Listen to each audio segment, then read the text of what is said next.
Fala, meu povo, Gláucia Pomiglio aqui, bem-vindos de volta ao meu canal e hoje eu quero bater um papo aqui com vocês um pouquinho sobre o sentido da vida, algo que está presente na mente humana, né, a todo tempo, a todo instante, desde sempre, mas hoje eu quero bater esse papo aqui com você pela perspectiva, né, com uma pitada aí, através da cultura iorubá, da mitologia iorubá.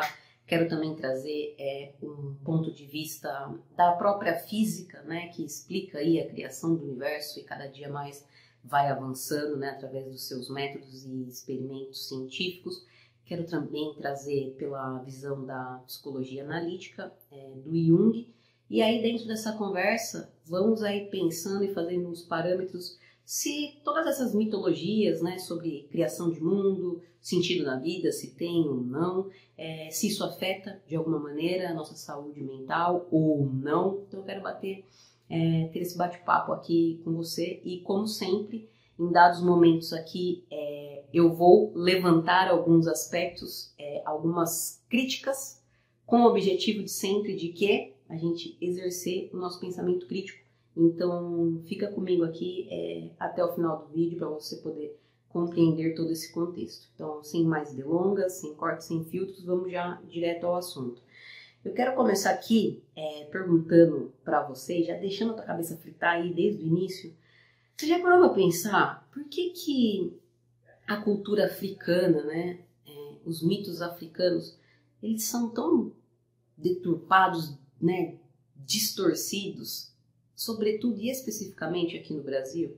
Você já se perguntou por quê? Será que isso tem um dado histórico, cultural? Será que tem algum objetivo, algum interesse por trás disso? Você já parou para pensar? Gente, eu quero pedir desculpa para vocês. Talvez durante aqui, o decorrer do vídeo, vocês escutem alguns barulhos. Tem uma entidade que fica pulando aqui, sabe? Que tá complicado, parece que é um pula-pula. Então não se incomodem com o barulho, foquem aqui em mim, tá bom? Peço desculpas. Eu não vou deixar de gravar por causa disso. Então, pense sobre isso, né? O quanto que existe um preconceito sobre as culturas, né? Tudo que for de matriz africana aqui dentro do Brasil. Para a gente dar início, eu quero começar a falar um pouquinho, né, sobre a visão, a cultura, a mitologia, a perspectiva do povo africano, do povo iorubá, sobre a criação do mundo, né? Para o povo iorubá, e lembre-se, tá? Existem diversas mitologias, né? Então tem a africana, tem a grega, tem a nórdica, tem a egípcia, tem a judaico-cristã. No decorrer do vídeo eu vou dar alguns exemplos aqui e fazer algumas pequenas comparações entre elas. Então, para a mitologia, para o povo, né, da cultura urubá, a criação se dá por um ser de nome, né, o conhecido como Olorum. Olorum não é especificamente ele. Olorum também não é especificamente ela. Olorum é ele e ela, né? Forças de Olorum, né, digamos, forças arquetípicas masculina e femininas. Então, Olorum é o ser supremo. De Olorum, né, vamos dizer assim, emana-se de Olorum Olodumare. Olodumare é responsável por criar o Aie. Aie é o mundo material, o mundo físico, a terra aqui. Olorum, né, de Orum. Então, Orum é o mundo imaterial.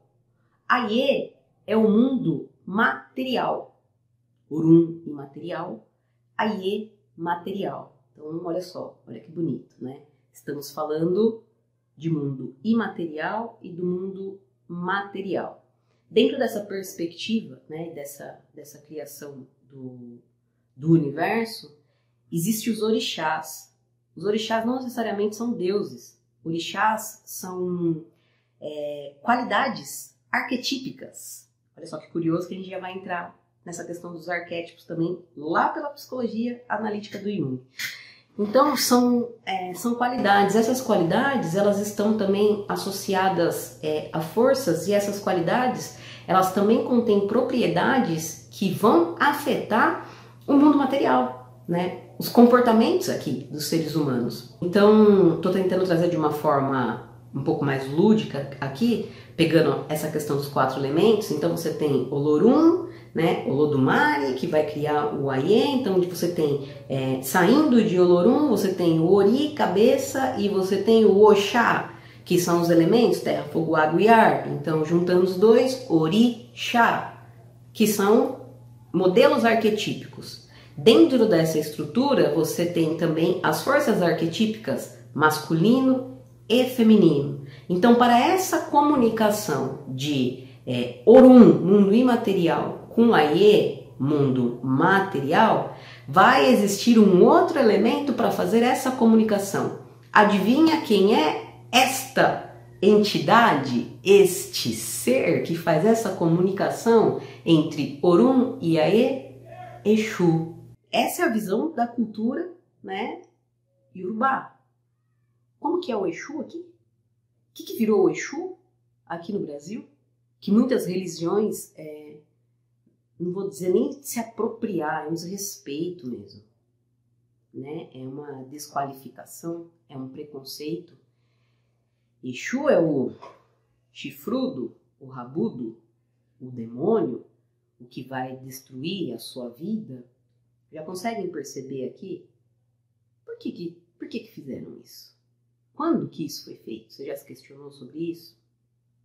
E aí, quando a gente fala, né, dessa perspectiva deles, né, então dessas forças, desses elementos, eles também têm um sistema, né, que eles vão chamar ali de Ifá. Esse sistema, através de contos, de histórias, que são itãs, vão ajudar o ser humano a conduzir a sua vida aqui de uma maneira mais leve, né, em sua plenitude, né, aqui no Aie. Então é por meio desses itãs, né, dentro desse sistema Ifá, que é como se fosse um oráculo. E se a gente observar em todas as outras culturas, também existem os oráculos, né? Tanto que se você olhar um pouco para esse sistema, o Ifá, você consegue perceber, encontrar algumas semelhanças, não estou dizendo que são iguais, tá? Mas no I Ching, por exemplo, tá bom? E daí olha só que legal. Então, dentro da cultura iorubá, você tem um sistema, né, o Ifá, e essas perspectivas do orixás, né, com essas qualidades, essas propriedades de terra, fogo, água e ar, são elementos que compõem a natureza e tudo que existe nela. Se a gente olha por uma perspectiva e por um viés da física, você também, né, tudo vem de uma única força, né? E aí, hoje, já temos a teoria de campos. A teoria de campos também estão baseadas nas 4 forças, né, que complementam o universo, que é a força gravitacional, a força nuclear forte, a força nuclear fraca e a força eletromagnética. E aí, pelo viés da psicologia analítica, Jung, que assim, para mim, tá, na minha visão, foi muito certeiro quando ele estuda essa questão dos arquétipos.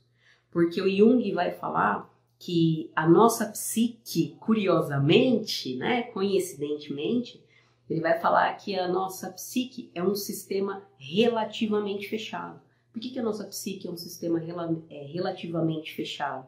Porque a nossa psique, ela vai ser influenciada, né, a nossa personalidade, ela vai se formando por meio dos arquétipos, né? E o que são arquétipos? São estruturas universais, né? São formas, moldes universais que vão influenciar nos nossos comportamentos. Opa! Mas o que a cultura iorubá está falando lá atrás? Conseguem perceber essa correlação? Mas isso não só para a cultura iorubá. Jung, ele... Graças a Deus, é o meu sonho de vida, né? Minha meta de vida, eu acho. E eu tinha uma mulher que era rica, né? Uma esposa rica. Ele teve a oportunidade de sair aí viajando, conhecendo diversas culturas, estudando, sentando, questionando, investigando, para ele poder chegar nesse conceito dele. Então, eu acho assim, eu não tenho palavras para dizer esse trabalho que ele fez tão certeiro quando ele fala dos arquétipos, porque os arquétipos vão influenciar a dinâmica da nossa psique. E por meio dessa relação com esses arquétipos, dentro dessa dinâmica, dessa estrutura, dessa metodologia que ele trabalhou em cima e que ele desenvolveu, ele vai também trazer os conceitos dos complexos, que é à medida que, como a gente se relaciona com um determinado arquétipo. Então perceba que lá atrás, para esse povo africano, existe uma reverência, um respeito para todas as forças, independentes, né, de serem masculinas ou femininas, porque são arquetípicas. Tudo é digno de respeito, tudo é digno de reverência. Então, quando se fala, por exemplo, em deuses, é muito normal esse povo cultuar um deus ou uma deusa. E não é um politeísmo, é porque tudo é importante, tudo é sagrado, tudo é digno de respeito. Se você der uma olhadinha, né, se você estudar as outras mitologias, é a mesma coisa que Zeus e Hera. Então você tem o deus Zeus e a deusa Hera. Ambos, dentro dessa mitologia, são cultuados, são respeitados e vai ter um conto, uma história associada. Aqui também nós estamos falando de modelos arquetípicos. Faça esse mesmo teste estudando outro tipo de mitologia, chinesa, nórdica. E aí vem o ponto interessante agora, para a gente fritar um pouco a nossa cabeça. Por que na mitologia judaico-cristã isso desaparece? Então perceba, todas as mitologias aí tá rolando, né, coincidentemente, ambas as forças arquetípicas, masculino e feminino. Tudo é bom, tudo é digno de respeito, é sagrado, são os ancestrais, né, que a gente vai lá, faz uma reverência, saúda, uma saudação, não sei, né, e vai de acordo com... Eu não tenho religião, tá, pessoal? Para quem já me conhece sabe, para quem não me conhece, fique sabendo agora, tá? Eu pratico a minha espiritualidade, tá? De forma independente. Eu tenho uma filosofia de vida, não tenho nada contra, tá? Se você segue alguma religião ou não, isso é subjetivo seu, tá? É uma escolha sua que você faz nesse determinado momento. Eu não tô aqui para falar de religião.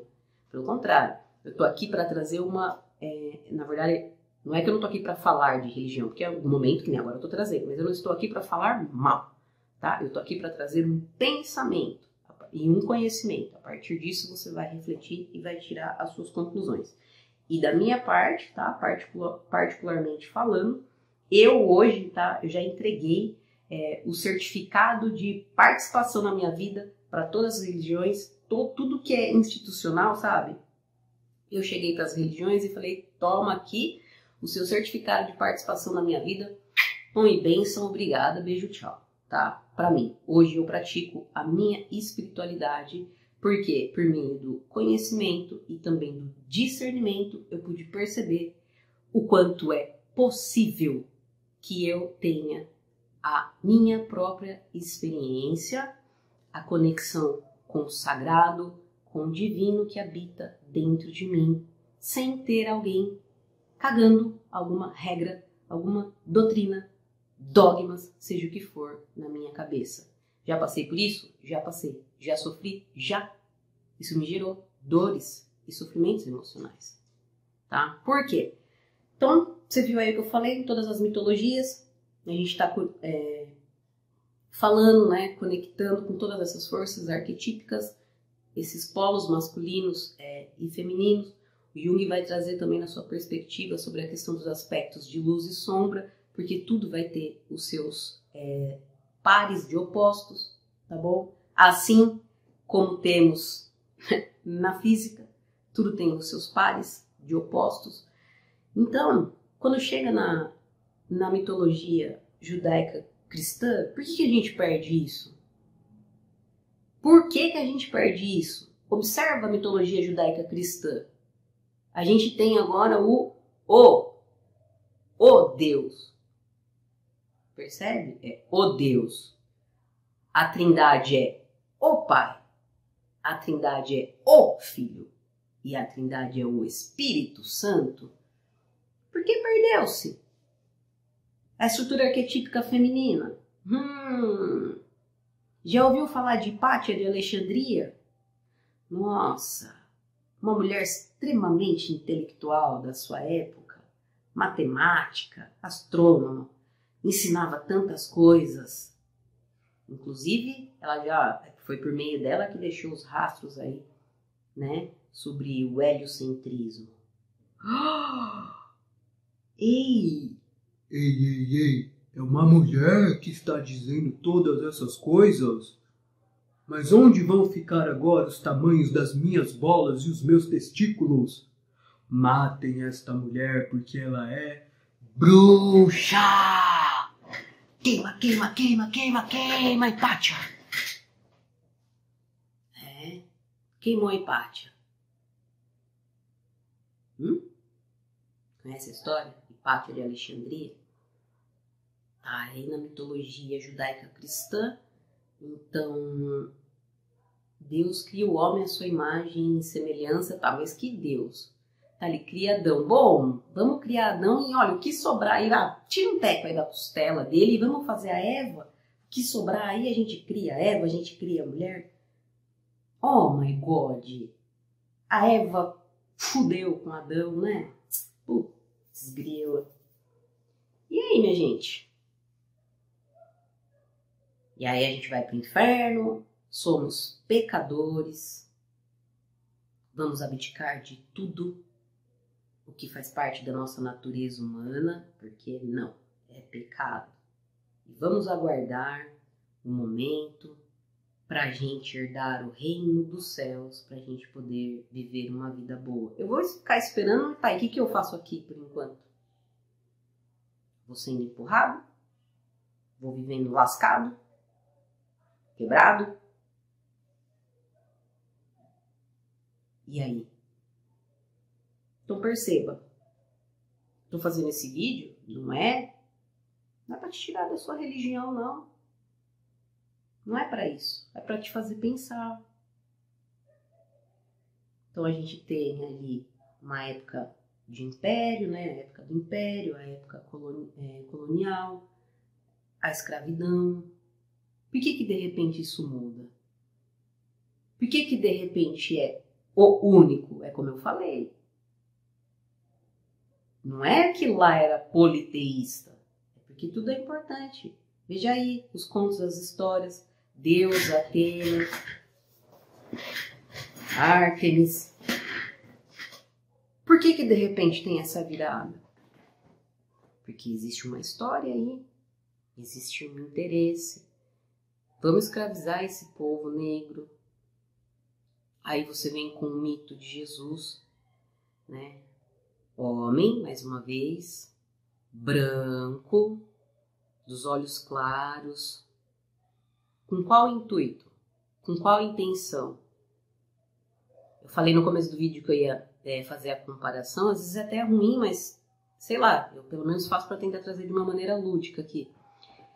Jesus não é o comunicador? Não é o que vai trazer a palavra da salvação? Não é o que vai fazer a comunicação entre os homens, o mundo material e o Pai?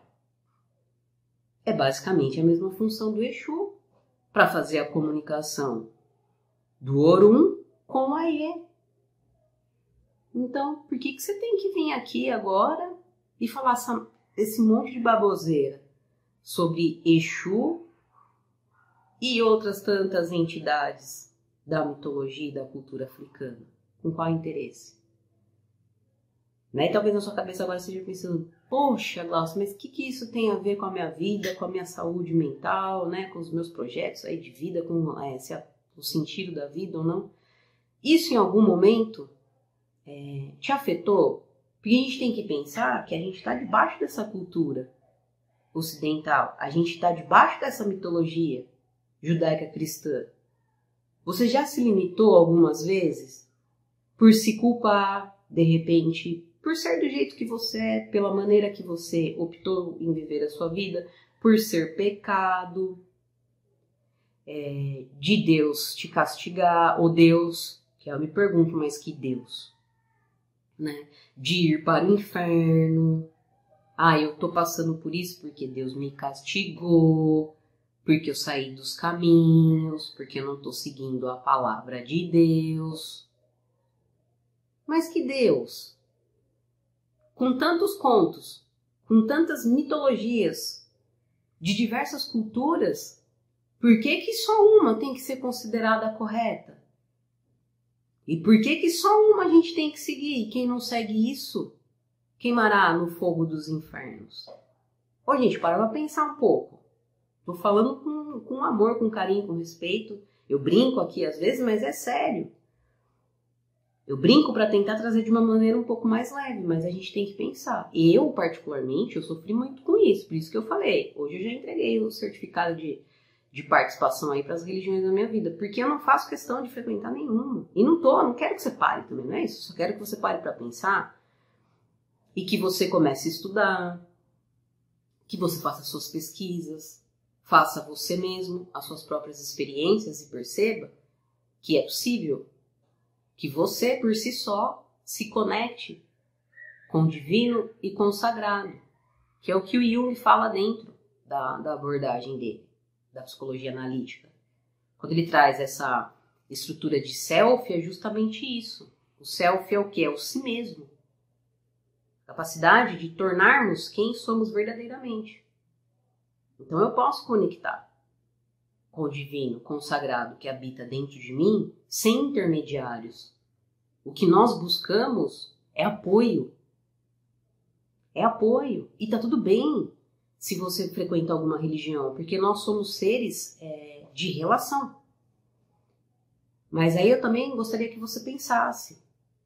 Nós, que eu já brinquei aqui em outros vídeos, né, nasceu fudeu. Por quê? Porque nós estamos recebendo um monte de estímulo o tempo todo. Né? Por isso que Jung fala que a nossa psique é um sistema relativamente fechado, porque nós estamos sendo influenciados por esses modelos, né, arquetípicos. Mas qual é a minha relação com esse modelo arquetípico? Então a gente está recebendo a gente está sendo condicionado, recebendo um monte de estímulo. É de casa, é da família, é do vizinho, é da escola, é da comunidade, é da religião, e isso vai moldando os nossos comportamentos. E às vezes, por conta desses tantos estímulos, eu vou desconectando do si mesmo, de mim. E eu começo a viver uma coisa que eu já nem sei o que é. Que também é um outro arquétipo dentro da perspectiva analítica, que é a persona, que nós construímos essa persona, né? Para a gente poder circular e conviver aqui em comunidade e sociedade. Mas eu não posso estar presa à minha persona.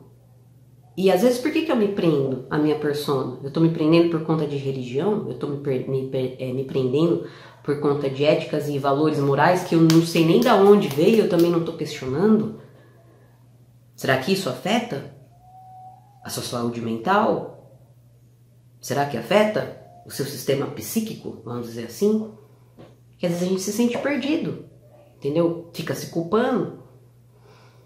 Então, é realmente para pensar. Por que você tem que esperar que alguém diga para você o que é certo ou errado, ao invés de você fazer essa análise? Então, quando eu falo desse condicionamento, como pré-requisito já estamos, né? Pré-condicionados a esperar que alguém nos diga.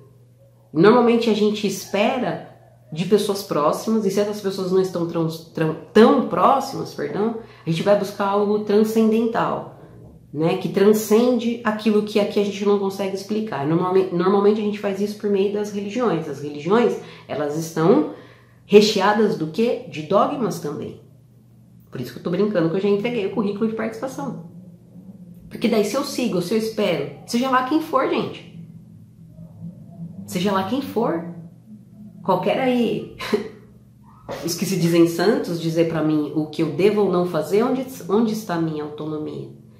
Então, às vezes a gente faz isso por condicionamento, mas também a gente pode fazer isso, será que não é uma carência?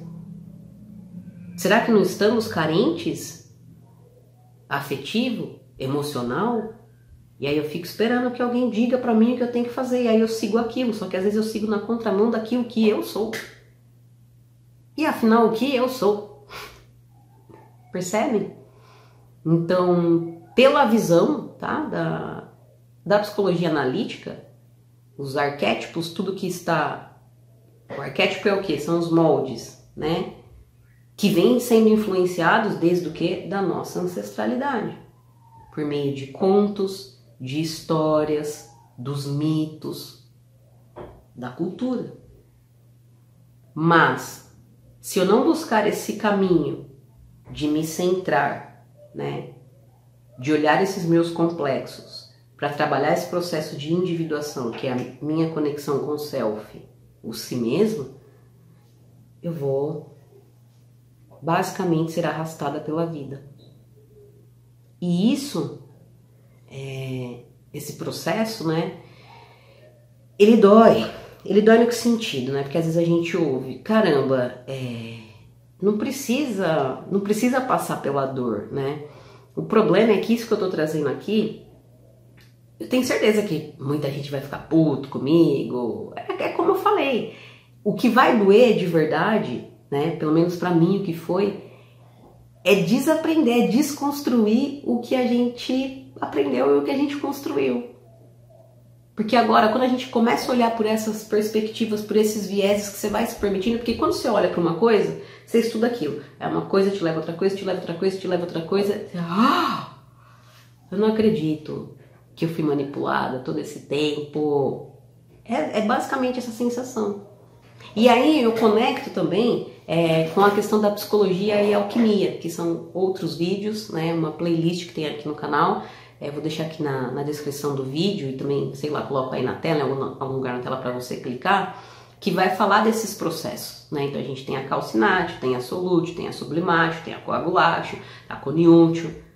Isso tá dentro desse processo também, por quê? Porque a hora que você começa a estudar, a hora que você começa a falar, não, peraí, então deixa eu pensar, por quê que aqui aconteceu isso? Tá, por causa disso, aí você vai no isso, mas aí você vai conectando. Esse processo de desaprender, o que vai acontecer? Calcinatio, vai queimar, vai doer, porque às vezes a gente tem resistência, que você fala, caracas, não é possível, faz parte do processo.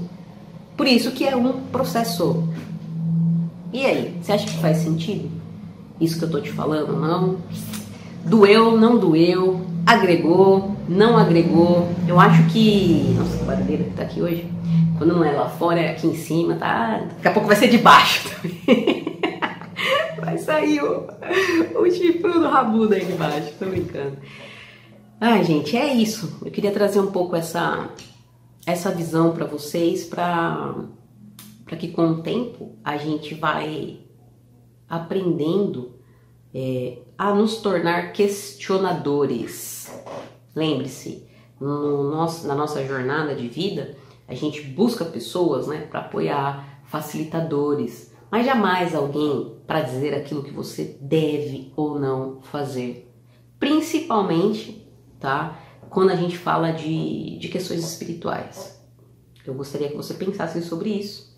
Não sei se vai fazer sentido para você ou não, mas é isso. Pensa aí, frita a sua cabeça e assim, percebam, eu trouxe de uma maneira bem, vamos dizer assim, reduzida, né, óbvio, porque para falar desses assuntos é bastante complexo, a gente precisaria de mais tempo, mas se vocês quiserem, nós podemos sim começar a aprofundar sobre esses assuntos, a gente pode até criar aí um grupo de estudos, alguma coisa do tipo, para a gente fazer encontros e começar a debater, estudar. A gente pode, sem problema nenhum, mas a gente precisa de dedicação e tempo para isso. Mas a priori deixo aqui essas informações, essas considerações para você exercer o seu pensamento crítico. Eu vou deixar aqui na descrição do vídeo todas as referências, tá? Indicações de livros e artigos para que vocês possam ler e complementar o que a gente abordou aqui. E de alguma maneira eu espero que tenha contribuído aí na sua vida. Então eu vou encerrando por aqui. A gente se vê no próximo vídeo. Obrigada para você que ficou até aqui. Um beijo.